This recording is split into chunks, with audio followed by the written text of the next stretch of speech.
আসসালামু আলাইকুম রহমতুল্লাহি অবরকাতুহ।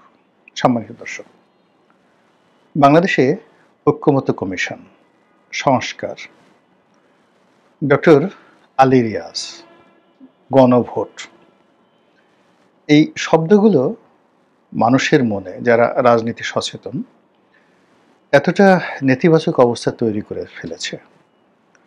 আমি সেই আমার এই রাজনৈতিক বোধ বুদ্ধি হওয়ার পর কোনো শব্দের প্রতি ঠিক এতটা বিতৃষ্ণা এবং কোনো ব্যক্তির প্রতি মানুষের এতটা ক্ষোভ এবং এতটা ঘৃণা আমি কখনো দেখিনি। অতীতে আমরা রাজাকার, আলবদর, আশামস, এই শব্দগুলো নিয়ে নানা রকম আমাদের যে ঘৃণার অনুভূতি সেটা প্রকাশ করেছি এবং এখনো করে চলেছি। এই শব্দগুলো একই সঙ্গে কতগুলো মানে পোর্ট্রেট, মুখচ্ছবি, যেমন এহাইয়া খান, তারপর টিক্কা খান, এরপরে জুলফিকার আলী ভুট্টো। আমি জাস্ট পাকিস্তানের ওদের নাম বললাম, বাংলাদেশের অনেকেরই নাম বলা যাবে, কিন্তু আমরা বাংলাদেশে বিভেদ সৃষ্টি করতে চাই না। তো সেই পোর্ট্রেটগুলো স্মরণ করার সঙ্গে সঙ্গে মনে হয় যেন কতগুলো দানব, কতগুলো ভূত, কতগুলো প্রেত, কতগুলো রাক্ষস এসে আমাদেরকে একেবারে কামড়ে ধরেছে। এভাবে স্বাধীনতা পরবর্তী সময়ে আরও অনেকগুলো পোর্ট্রেট আমাদের বাংলাদেশে গণতন্ত্রের সেই মূলে কুঠারাঘাত করেছে।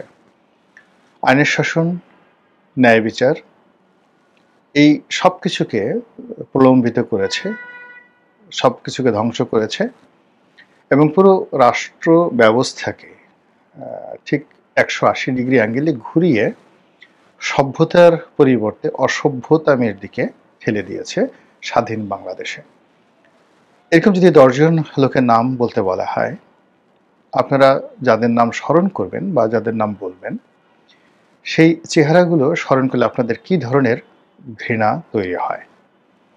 তদ্রূপ এই গত 14 মাসে এই বাংলায় কতগুলো চেহারায় মানুষের একটা বিরক্তি, একটা অভিব্যক্তি, দেখলেই মেজাজটা গরম হয়ে যায়, কথা শুনলে আরও মেজাজ গরম হয়ে যায়, তারপর একটা বিতৃষ্ণা এসে যায়, ঘুম এসে যায় এদেরকে দেখলে। আপনি আওয়ামী লীগ জামানাতে যেমন সালমান এফ রহমান, এই ভদ্রলোককে আরেকটা লোক ছিলেন, সেই কি মজুমদার যেন, এক্সিম ব্যাংকের মজুমদার, খালি প্রধানমন্ত্রী অফিসে যেতেন আর টুপি একটা মাথায় দিয়ে সেই টাকা দিতেন, টাকা আনতেন, এই সমস্ত কর্মকাণ্ড দেখলেই মেজাজটা ঠিক রাখা যেত না। সামর্থ্য থাকলে, আপনার যদি সামর্থ্য থাকতো, আমার সামর্থ্য থাকতো, তাহলে আমরা কি করতাম এটা ভাবলেই কেমন যেন একটা আনন্দ লাগে। যদি ওই লোকটাকে আমাদের হাতে ছেড়ে দেওয়া হতো, এই লোকদেরকে, আমি কি করতাম? নিঃসন্দেহে কুলাকুলি করতাম না, তাদেরকে চুম্বন দিতাম না, হ্যান্ডশেক করতাম না, কদমবুচি করতাম না, কি করতাম? এটা মনে মনে চিন্তা করেন। এরকম বিরক্তিকর কিছু লোক, যাদেরকে দেখলে বিরক্তি, ঘৃণা, রাগ, ক্রোধ একসঙ্গে চলে আসতো। এরকম আওয়ামী লীগ জমানাতে 1 ডজন লোক এরকম তৈরি হয়েছিল, মোর দেন 1 ডজন। কোনো কিছু, তারা ভালো মন্দ, ফেরেশতা, দরবেশ, ডাজ নট ম্যাটার, দেখলেই মেজাজটা গরম হয়ে যেত। তদ্রূপ এই জমানাতে গত 14 মাসে আওয়ামী লীগে যেখানে যদি 12 জন লোক থাকে, তার ডবল, দ্বিগুণ লোক এই সমাজে তৈরি হয়ে গেছে গত 14 মাসে। এই 14 মাসে তারা যে কর্মকাণ্ডগুলো করেছেন এবং যে ইতিহাস তৈরি করেছেন, সেই ইতিহাসে তাদের অভিব্যক্তি দেখলেই আপনার কাছে কেমন মনে হয়। এই জমানাতে একজন অল্প বাচ্চা দরবেশ তৈরি হয়েছিল, বাছুর দরবেশ। এখন সেই বাছুর দরবেশের যে চেহারা, সুরত, পাগড়ি, তার কথা বলার ঢং, রং, চং, দেখলে আপনার কাছে কি মনে হয় যে আগের দরবেশ ভালো ছিল, এই হারামজাদা এই বাছুরটা এ কি করলো, দরবেশ নামের পুরো বেইজ্জতি করে ফেললো। আগের দরবেশের তো একটা বংশ ছিল, শিক্ষা ছিল, মর্যাদা ছিল, অবস্থান ছিল, চুরি চোট্টামির একটা লেভেল ছিল, যা কিছু করতো সেটার একটা লেভেল ছিল। কিন্তু বাছুর দরবেশ কি করলো? এই যে অপভ্রংশ দরবেশের যে অপভ্রংশ এই গত 14 মাসে তৈরি হলো, আপনি যদি সুযোগ পেতেন তাহলে আপনি কি করতেন এই সমস্ত লোকদেরকে? তো এরকম যে সকল লোকজন গত 14 মাসে বা যে সমস্ত লোকজনের পোর্ট্রেট গত 14 মাসে মানুষের মনে ভীষণ রকম বিরক্তি উৎপাদন করেছে, তাদের মধ্যে এই ঐক্যমত্য কমিশনের চেয়ারম্যান জনাব আলী রিয়াজ নিঃসন্দেহে অতি গুরুত্বপূর্ণ ব্যক্তি, ভিআইপি, ভেরি ভেরি ইম্পর্টেন্ট, যাকে বলা হয় বিরক্তিকর পার্সোনালিটি, নুইসেন্স যেটাকে বলা হয় ইংরেজিতে। নুইসেন্স বললেও কি হবে, এটা আসলে বিরক্তিকর, অ্যাবনক্সিয়াস, তারপরে আরও অনেক কিছু বলা যেতে পারে। এখন তিনি যেভাবে বসতেন, তারপরে যেভাবে হেয়ার স্টাইল করতেন, যেভাবে চশমা পরতেন, তারপরে যে কথাগুলো বলতেন, যে আইডিয়াগুলো তিনি সেল করতেন এবং যে বিষয়গুলো নিয়ে তিনি রাষ্ট্রীয় অর্থে বৈঠক করলেন, তা মোটামুটি প্রয়োজন অপ্রয়োজন, সত্য মিথ্যা ডাজ নট ম্যাটার, মূলত আমাদের বিরক্তি তৈরি করেছে, ভীষণ রকম বিরক্তি তৈরি করেছে। আর এই বিরক্তি যখন ঘন ঘন ঘন ঘন সে 8 মাস যাবৎ বারবার আমাদের সামনে এসেছে, তখন সেই বিরক্তি থেকে এক ধরনের ঘৃণা তৈরি হয়েছে। অথচ তিনি একজন নিপাট ভদ্রলোক হওয়ার কথা। ঢাকা বিশ্ববিদ্যালয়ের শিক্ষক ছিলেন, বিবিসিতে চাকুরি করেছেন, একটা সময় বাম ঘরানা রাজনীতি করতেন। তো এখন আমেরিকাতে একটা বিশ্ববিদ্যালয়ের শিক্ষক, পত্রপত্রিকায় লেখালেখি করেন গণতন্ত্র নিয়ে, বিভিন্ন বিষয়াদি নিয়ে, সুশাসন নিয়ে দীর্ঘদিন ধরে।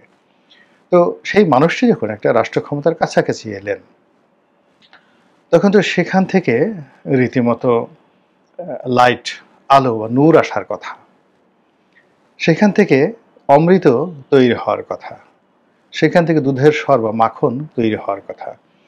কিন্তু সেটা না করে বা সেটা বের না হয়ে এই জনাব আলী রিয়াজের নাম থেকে, তার অভিব্যক্তি থেকে, তার ব্যক্তিত্ব থেকে, তার কর্ম থেকে, তার আচরণ থেকে কেন এত বিরক্তি আসলো? এবং ডক্টর মোহাম্মদ ইউনূসকে এই গত 14 মাসে যারা জনগণের মুখোমুখি দাঁড় করিয়ে ফেলেছে এবং ডক্টর মোহাম্মদ ইউনূসের প্রত্যাবর্তন, ফিরে যাওয়া বা চলে যাওয়া, যেটাকে নিরাপদ চলে যাওয়া, সেফ এক্সিট বলছি, এই পথে হিমালয়ের মতো যে বাধা তৈরি হয়েছে, সেই বাধার নায়কের নাম জনাব আলী রিয়াজ। এখন আলী রিয়াজ সাহেবের সঙ্গে ডক্টর মোহাম্মদ ইউনূসের অতীতের কি সম্পর্ক, বা কি করে এই সম্পর্কটা হলো, কেন তিনি এখান থেকে এইভাবে একেবারে উড়ে এসে জুড়ে বসলেন? আবার বলা হচ্ছে যে তিনি সময়টিতে যাকে বলা হয় বিনা বেতনে কাজ করছেন, অবৈতনিক। তো অবৈতনিকভাবে তার এই চাকরি রেখে, আমেরিকার জীবন রেখে তিনি এখানে অবৈতনিক কাজ করবেন, তার এই যে দেশপ্রেম, তার এই যে devotion to the country man, the ফেলো বাংলাদেশি, এটার প্রমাণ কি? এর কারণ হলো, আপনি যখন মানুষের জন্য করবেন, দেশের জন্য করবেন, দেশের জন্য যদি আপনার মমত্ব ভালোবাসা থাকে, তাহলে দেশের বিভিন্ন ক্রাইসিস মোমেন্টে আপনার শ্রম, অর্থ এবং আত্মত্যাগ, এই 3টে জিনিসের একটা যাকে বলা হয় সম্মিলন থাকতে হবে। যারা রাজনীতি করেন, রাজনীতির বাইরেও অনেক সাধারণ মানুষ আছেন। আপনি চিন্তা করুন, বাংলাদেশের ব্যবসা তো অনেকেই করে, কিন্তু ইস্পাহানি গ্রুপ যে ব্যবসা করছে, তাদের টাকার যে একটা অর্থের যে একটা অংশ তারা যেভাবে জনকল্যাণে ব্যয় করছে, তাদের একটা ইসলামী হাসপাতাল আছে, তাদের অনেকগুলো স্কুল আছে, কলেজ আছে। তো ব্যবসায়ী তো বাংলাদেশে অনেকে আছে, কিন্তু ইস্পাহানির মতো সম্মান এবং মর্যাদা কেন অনেকে পাচ্ছে না? এই যে বাংলাদেশের একটা ব্যবসা প্রতিষ্ঠান আছে বসুন্ধরা গ্রুপ, অনেক বদনাম, প্রচণ্ড রকম বদনাম, তার ছেলেদের সম্পর্কে, অন্যান্য বিষয় সম্পর্কে যত বদনামি আপনি করেন না কেন। কিন্তু এই পর্যায়ের ধরেন বেক্সিমকো আছে, তো বসুন্ধরা হাসপাতালে বিনিয়োগ করেছে যেখানে বিনামূল্যে চোখের অপারেশন হয়। তারা তাদের যে সিএসআর কর্মকাণ্ড, জনকল্যাণে তাদের যে অর্থ এবং বিনিয়োগ তারা করছে প্রকাশ্যে এবং অপ্রকাশ্যে, এটা তো বসুন্ধরার মতো যাদের বদনাম রয়েছে সেটা তো অন্য গ্রুপ করছে না। ইউনাইটেড গ্রুপ করছে না। ঠিক সেম কাজটি তো আপনার যাকে বলা হয় বেক্সিমকো গ্রুপ করছে না, কিন্তু বসুন্ধরা গ্রুপ করছে। ফলে কি হলো দেখুন যে তাদের উপর অনেক ঝড় যায়, ঝাপটা যায়, বদনাম যায়, কিন্তু কোত্থেকে যেন তারা টিকে যায়। কিন্তু অন্যান্য এই তাদের উপর যে ঝড় ঝাপটা সেই 111 থেকে এ পর্যন্ত যে দুর্নাম বদনাম থেকে শুরু করে যখনই সরকার পরিবর্তন হয়েছে, নতুন সরকার এসছে, সবসময় তাদের উপর ঝড় ঝাপটা গেছে। কিন্তু ভালো কর্ম কি হলো কি এই কাটাকাটি হয় দুনিয়াতে। আমি জাস্ট বসুন্ধরার উদাহরণের জায়গায় আমি ধরেন ডকুমেন্টসের উদাহরণ দিতে পারতাম, রবিনহুডের উদাহরণ দিতে পারতাম। এরকম হয় কি যে অনেক মানুষেরই ভালো কাজ থাকে, তো ভালো কাজের ফলে কি হলো তার মন্দ কাজগুলো কেন যেন চাপা পড়ে যায়। এটাই দুনিয়ার নিয়ম। 1971 সনে অনেক মুসলিম লিগার ছিলেন, শান্তি কমিটির চেয়ারম্যান ছিলেন, রাজাকার ছিলেন, যারা মূলত রাজাকার আলবদর শান্তি কমিটি এই যে নামের পেছনেও তাদের একটা বিরাট ভূমিকা ছিল। তারা পাকিস্তানি আর্মিদের হাত থেকে বাঙালিদের রক্ষা করেছেন, মুক্তিযোদ্ধাদের রক্ষা করেছেন। ফলে কি হলো স্বাধীন বাংলাদেশে তারা কেউ অপমানিত লাঞ্ছিত হয়নি। আমাদের এলাকাতে একবার এরকম এক রাজাকারকে ধরে নিয়ে যাচ্ছিল মুক্তিবাহিনীরা, মানে ভারতীয় বাহিনী তাকে গুলি করবে। একজন চেয়ারম্যান, হাজার হাজার মানুষ, হাজার হাজার মানুষ পাগলের মতো তার পিছনে ছুটে তাকে ঘাও করেছে। এবং একজন রাজাকারের জন্য মানুষের এই মমত্ব দেখে সেই 1971 সনের সেই 16-17 ডিসেম্বর মানে মুক্তিবাহিনীর যারা কমান্ডার ছিলেন পাগল হয়ে গেছে, হাউ ইট ইজ পসিবল। এরকম হয়, মানে অন্তরালে অনেক কাজ হয়। তাই এখন এই সরকারের যারা কর্তা ব্যক্তি যারা আছেন এই মুহূর্তে, ডক্টর মোহাম্মদ ইউনূস, তার উপদেষ্টা মণ্ডলী, তারা অনেক সুন্দর সুন্দর কথা বলেন, সবাই শিক্ষিত সজ্জন, সবারই অনেক যাকে বলা হয় অনেক কিছু আছে, এনজিও আছে, টাকা আছে, পয়সা আছে, গ্ল্যামার আছে, বাড়ি আছে, গাড়ি আছে, কিন্তু তাদের বাড়িতে গিয়ে কোনো ভিক্ষুক, কোনো অসহায় মানুষ এক কাপ চা, এক মুঠো মুড়ি খেয়েছেন? তারা কখনো রাস্তায় কাউকে ভিক্ষা দিয়েছেন? কিংবা দেশের এত বড় ঝড় বৃষ্টি বন্যা হলো কখনো নিজের পকেটের পয়সা খরচ করে ত্রাণ দিয়েছেন? এরকম কোনো নজির নেই। কোনো রাজনৈতিক দলে তারা ডোনেশন দিয়েছেন, কোনো রাজনৈতিক নেতার বিপদে সাহায্য করেছেন, দেশের যখন কোনো রাজনৈতিক ক্রাইসিস তৈরি হয়েছে তারা সেই ক্রাইসিসের সময় গিয়ে মঞ্চে দাঁড়িয়েছেন, পক্ষে বলেছেন, বিপক্ষে বলেছেন, এরকম নজির নেই। তারা কেবলই মাত্র কী করে টাকা গুনতে হয়, ডলার হলে আরও ভালো হয়, কী করে 5 স্টার হোটেল কিংবা যাকে বলা হয় বড় বড় ক্লাবগুলোতে যে জুয়ার আসর বসে, ক্যাসিনো বসে, সেখানে ঢুকতে হয়, কী করে দামি দামি মদ খাওয়া যায় অন্যের পয়সায়। ভালো ভালো কথা বললাম, এসে একজন ব্যবসায়ী বা অন্য একজন লোক মদ খাওয়ালো, কিন্তু নিজে কাউকে মদ খাওয়াবে বা কারোর পিছনে খরচ করবে, এই ধরনের নজির এদের কয়জনের আছে আমি বলতে পারবো না। আবার এরা ধর্ম করেছে, কর্ম করেছে, ভালো কাজ করেছে, ডিভোশন করেছে, এরকম কোনো কর্ম তাদের নাই। ফলে কি হলো, মহান আল্লাহ রাব্বুল আলামিনের একটা অপার সম্ভাবনা, যে সম্ভাবনাকে ব্যবহার করে একটা নতুন ইতিহাস তৈরি হতে পারতো এই বাংলায়। জুলাই আগস্ট বিপ্লব পরবর্তী সেই সুযোগটি যাদের হাতে গিয়েছে, দুর্ভাগ্য এই 14 মাসে একজন সিঙ্গেল লোক তৈরি হয়নি যাকে দেখলে মানুষের মায়া লাগবে, যাকে দেখলে মানুষ মনে করবে সততা এবং ন্যায়পরায়ণতার প্রতীক। প্রত্যেকটা মানুষই ধীরে ধীরে তাদের আসল চরিত্র মানে বের হয়ে আসছে। আমি যেমন দেখা গেল যে এই যে যোগাযোগ উপদেষ্টা জনাব ফাইজুল করিম, না ফাইজুল কবির খান, বয়স্ক মানুষ, তো ওনার সম্পর্কে আমার একটা অন্ধ বিশ্বাস ছিল যে উনি সৎ মানুষ, ভালো মানুষ। কিন্তু সে যে জামাত করে, জামাতের রোকন বা জামাতের সাথে তার কোনো সম্পৃক্ত আছে কিনা আমি জানি না, কিন্তু সে জামাত করে, জামাতের রিক্রুটমেন্ট এটা এখন প্রকাশ হয়ে গেছে। 2 নম্বর হলো যে তৃতীয় মাত্রা জিল্লুর সাহেব যেভাবে মেট্রো রেল নিয়ে, মেট্রো রেলের দুর্নীতি নিয়ে এবং মেট্রো রেলের টোটাল যে প্রকল্পটি এখন যেভাবে বন্ধ হতে চলেছে, সেই ক্ষেত্রে এই উপদেষ্টা ফাইজুল করিমের যে কর্মকাণ্ড, সিদ্ধান্ত, এটা বাংলাদেশের একটা যাকে বলা হয় সিগনেচার ডেভেলপমেন্ট। যাকে বলা হয় আইকনিক ইঞ্জিনিয়ারিং, এই মেট্রো রেল, সেই আইকনিক ইঞ্জিনিয়ারিংটা এখন ধ্বংস হতে বসেছে এই লোকটির কারণে। এখন কি বলবেন, সরি, এভাবে অনেকের মানে যে সমস্ত লোক মানে গত 14 মাসে একেবারে যাদেরকে দেবতার মতো মনে করেছিলাম প্রথম কয়েক মাসে, এরা দুর্নীতি করতে পারেন না, অনিয়ম করতে পারেন, এদের অনেক টাকা আছে, সুনাম আছে, আন্তর্জাতিক খ্যাতি আছে, কিন্তু আমাদের সবার গালের উপর ফটাফট চড় বসিয়ে তারা প্রমাণ করে দিয়েছেন যে তোমরা যা সিদ্ধান্ত নিয়েছ বা আমাদের সম্পর্কে যে সকল ভালো ধারণা করেছ তা আসলে ভুল।